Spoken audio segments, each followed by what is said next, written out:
احکام طہارت، مطلق اور مضاف پانی۔ مسئلہ 13 پانی یا مطلق ہوتا ہے یا مضاف؟ مضاف وہ پانی ہے جو کسی چیز سے حاصل کیا جائے، مثلاً تربوز کا پانی، گلاب کا عرق وغیرہ۔ اس پانی کو بھی مضاف کہتے ہیں جو کسی دوسری چیز سے آلودہ ہو، مثلاً گدلا پانی جواز حد تک مٹیالہ ہو کہ فرا سے پانی نہ کہا جا سکے۔ ان کے علاوہ جو پانی ہو اسے آپ مطلق کہتے ہیں اور اس کی 5 قسمیں ہیں۔ اول مسکراتا ہوا چہرہ کر پانی، دوم مسکراتا ہوا چہرہ قلیل پانی، سوم مسکراتا ہوا چہرہ جاری پانی، چہارم مسکراتا ہوا چہرہ بارش کا پانی، پنجم مسکراتا ہوا چہرہ کنویں کا پانی، ایک کر پانی۔ مسئلہ 14 کور پانی کی مقدار ظرف کی مساحت کے لحاظ سے 36 بالشت 1 ہے جو تقریباً 384 لیٹر ہوتا ہے۔ مسئلہ 15 اگر کوئی چیزائن نجس ہو، مثلاً پیشاب یا خون یا وہ چیز جو نجس ہو گئی ہو، جیسے کہ نجس لباس ایسے پانی میں گر جائے جس کی مقدار 1 کر کے برابر ہو اور اس کے نتیجے میں نجاست کی بو، رنگ یا ذائقہ پانی میں سرایت کر جائے تو پانی نجس ہو جائے گا، لیکن اگر ایسی کوئی تبدیلی واقع نہ ہو تو نجس نہیں ہوگا۔ مسئلہ 16 اگر ایسے پانی کی بو، رنگ یا ذائقہ جس کی مقدار 1 کر کے برابر ہو نجاست کے علاوہ کسی اور چیز سے تبدیل ہو جائے تو وہ پانی نجس نہیں ہوگا۔ مسئلہ 17 اگر کوئی عین نجاست مثلاً خون ایسے پانی میں گر جائے جس کی مقدار 1 کر سے زیادہ ہواوراز کی بو، رنگ یا ذائقہ کے ایک حصہ کو تبدیل کر دے تو اس صورت میں اگر پانی کے اس حصے کی مقدار جس میں کوئی تبدیلی واقع نہیں ہوئی 1 کر سے کم ہو تو سارا پانی نجس ہو جائے گا، لیکن اگر اس کی مقدار 1 کر یا اس سے زیادہ ہو تو صرف وہ حصہ نجس متصور ہوگا جس کی بو، رنگ یا ذائقہ تبدیل ہوا ہے۔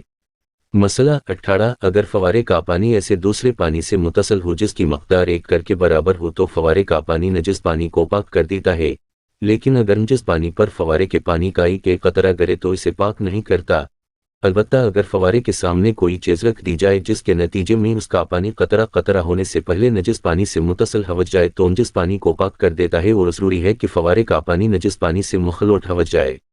مسئلہ 19 اگر کسی نجس چیز کو ایسے نل کے نیچے دھوئیں جوائے سے پاک پانی سے ملا ہوا ہو جس کی مقدار 1 کر کے برابر ہواوراز چیز کا دھون اس پانی سے متصل ہو جائے جس کی مقدار کر کے برابر ہو تو وہ دھون پاک ہوگا، بشتی کا اس میں نجاست کی بو، رنگ یا ذائقہ پیدا نہ ہوا ورنہ ہی اس میں عین نجاست کی آمیزش ہو۔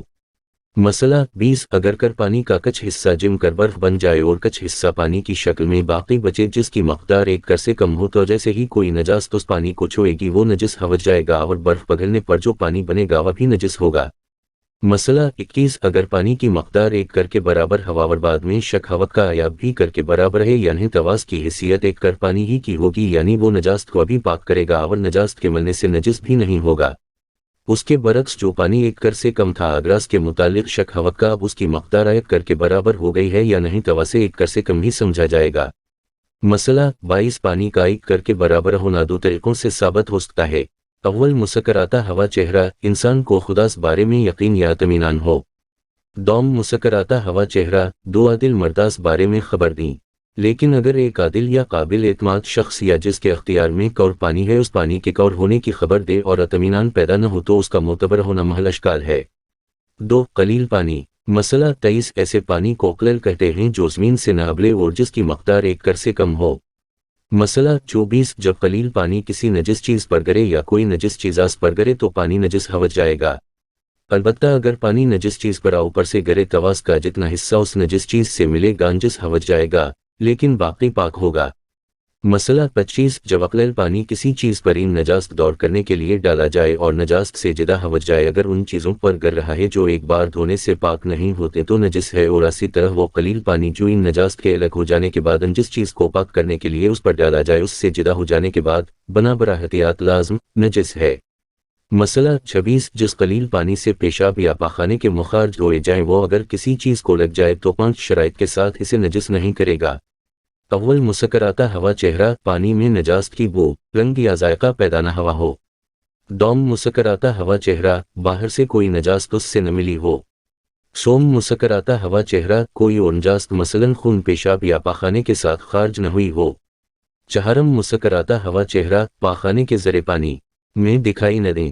پنجم مسکراتا ہوا چہرہ، پیشاب یا پاخانے کے مخارج کے اطراف پر معمول سے زیادہ نجاست نہ لگی ہو۔ 3 جاری پانی۔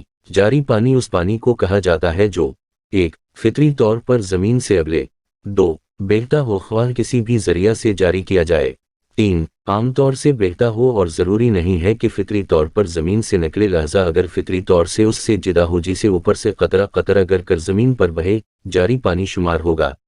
لیکن اگر کوئی چیز فطری طور پر زمین سے ابلنے کی جگہ سے اس کے اتصال میں مانا ہو، جیسے پانی کا گرنا پانی کے ابلنے کے لیے رکاوٹ بنے یا اس کے فطری منبع سے رابطہ کو منقطع کر دے، تو باقی ماندہ پانی جاری کا حکم نہیں رکھتا، خواہ بہتا ہی کیوں نہ ہو۔ مسئلہ 27. جاری پانی اگرچہ کر سے کم ہی کیوں نہ ہو، نجاست کے ملنے سے تب تک نجس نہیں ہوتا جب تک نجاست کی وجہ سے اس کی بو، رنگ یا ذائقہ بدل نہ جائے۔ مسئلہ 28. اگر نجاست جاری پانی سے مل جائے، تواس کی اتنی مقدار جس کی بو، رنگ یا ذائقہ نجاست کی وجہ سے بدل جائے، نجس ہے، البتہ اس پانی کا وہ حصہ جو چشمے سے متصل ہو پاک ہے، خواہ اس کی مقدار کر سے کم ہی کیوں نہ ہو۔ ندی کے دوسری طرف کا پانی اگر ایک کر جتنا ہو، یا اس پانی کے ذریعہ جس میں بو، رنگ یا ذائقے کی کوئی تبدیلی واقع نہیں ہوئی، چشمے کی طرف کے پانی سے ملا ہوا ہو تو پاک ہے، ورنہ نجس ہے۔ مسئلہ 29. اگر کسی چشمے کا پانی جاری نہ ہو لیکن صورتحال یہ ہو کہ جب اس میں سے پانی نکال لیں تو دوبارہ اس کا پانی ابل پڑتا ہو، تو وہ پانی جاری پانی کا حکم نہیں رکھتا، یعنی اگر نجاست اس سے مل جائے اور وہ کور سے کم ہو تو نجس ہو جاتا ہے۔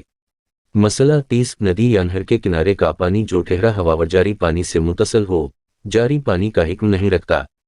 مسئلہ 31. اگر ایک ایسا چشمہ ہو جو مثال کے طور پر سردیوں میں ابل پڑتا ہو لیکن گرمیوں میں اس کا ابلنا ختم ہو جاتا ہو، اسی وقت جاری پانی کے حکم میں آئے گا جب اس کا پانی ابل پڑتا ہو۔ مسئلہ 32. اگر کسی حمام کے چھوٹے حوض کا پانی ایک کر سے کم ہو لیکن وہ ایسے منبع سے متصل ہو جس کا پانی حوض کے پانی سے مل کر ایک کر بن جاتا ہو، جب تک نجاست کے مل جانے سے اس کی بو، رنگ اور ذائقہ تبدیل نہ ہو جائے، وہ نجس نہیں ہوتا۔ مسئلہ 33. حمام اور بلڈنگ کے نلوں کا پانی جو ٹونٹیوں اور شاوروں کے ذریعے بہتا ہے، اگر اس حوض کے پانی سے مل کر جوان نلوں سے متصل ہوایت کر کے برابر ہو تو نلوں کا پانی بھی کر پانی کے حکم میں شامل ہوگا۔ مسئلہ 34. جو پانی زمین پر بہہ رہا ہو لیکن زمین سے ابل نہ رہا ہو، اگر وہ ایک کر سے کم ہوا ورس میں نجاست مل جائے تو وہ نجس ہو جائے گا، لیکن اگر وہ پانی بلندی سے بہہ رہا ہو اور مثال کے طور پر اگر نجاست اس کے نچلے حصے کو لگے تو اس کا اوپر والا حصہ نجس نہیں ہوگا۔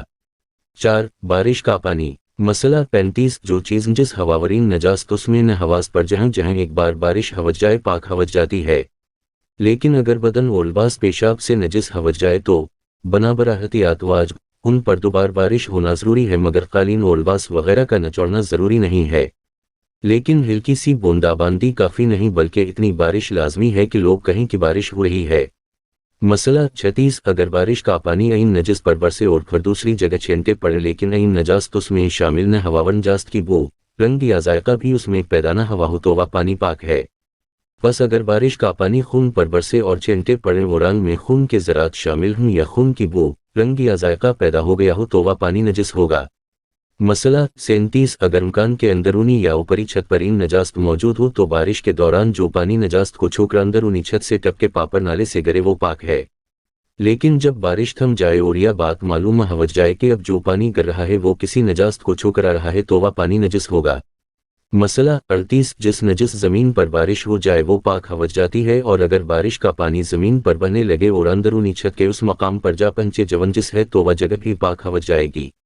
مسئلہ 39. نجس مٹی کے تمام اجزاء تک بارش کا پانی پہنچ جائے تو مٹی پاک ہو جائے گی، اس شرط کے ساتھ کہ یہ علم نہ ہو کہ مٹی سے ملنے کے بعد پانی مضاف ہو گیا ہے۔ مسئلہ 40. اگر بارش کا پانی ایک جگہ جمع ہو جائے خواہ ایک کر سے کم ہی کیوں نہ ہو، بارش برسنے کے وقت وہ جمع شدہ پانی اور کوئی نجس چیز اس میں دھوئی جائے اور پانی نجاست کی بو، رنگ یا ذائقہ قبول نہ کرے تو وہ نجس چیز پاک ہو جائے گی۔ مسئلہ 41. اگر نجس زمین پر بچے ہوئے پاک قالین یا دری پر بارش برسے اور اس کا پانی برسنے کے وقت قالین سے نجس زمین پر پہنچ جائے تو قالین بھی نجس نہیں ہوگا اور زمین بھی پاک ہو جائے گی۔ 5. کنویں کا پانی۔ مسئلہ 42. ایک ایسے کنویں کا پانی جو زمین سے ابلتا ہو اگرچہ مقدار میں ایک کر سے کم ہو، نجاست پڑنے سے اس وقت تک نجس نہیں ہوگا جب تک اس نجاست سے اس کی بو، رنگ یا ذائقہ بدل نہ جائے۔ مسئلہ 43. اگر کوئی نجاست کنویں میں گر جائے اور اس کے پانی کی بو، رنگ یا ذائقے کو تبدیل کر دے تو جب کنویں کے پانی میں پیدا شدہ یہ تبدیلی ختم ہو جائے گی پانی پاک ہو جائے گا، اور اس کا پاک ہونا بنابر احتیاط واجب اس شرط پر ہوگا کہ یہ پانی کنویں سے ابلنے والے پانی میں مخلوط ہو جائے۔